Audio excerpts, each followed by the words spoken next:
Vítajte na dnešnej vychádzke novoročnej. Prajem každému taký rok, aký si len želá. Nech sa vám splní to, čo sa vám nesplnilo v minulom roku.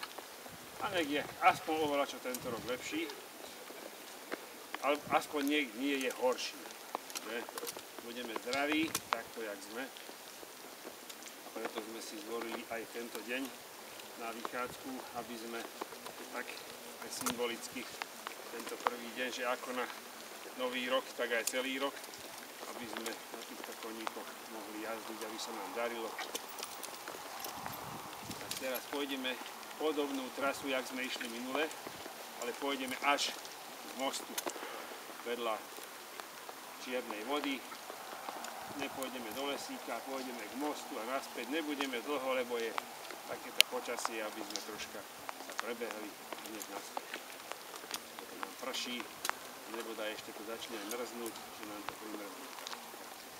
Pôjdeme asi v takom poradí, že máme tu Dominiku, tá pôjde hneď za mnou. Dominika hneď za mnou.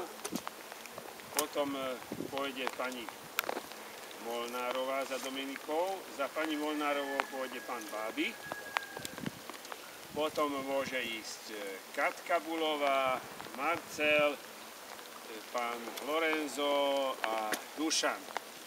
Ty pôjdeš ako zberač mŕtvol dnes. Dúfam, že si pripravený na to. Dôležitú funkciu na ako vždy. prvý deň. Katka, ak máš žuvačku, tak vypluj. Alebo schovaj. Náhodou zabehne. Dobre, takže poznáme signály, poznáme to, čo máme robiť. Dávajte pozor, podávajte signály dozadu aj dopredu, aby sa nám nič nestalo, späť vrátiť, môžeme ísť. Dorazme sa.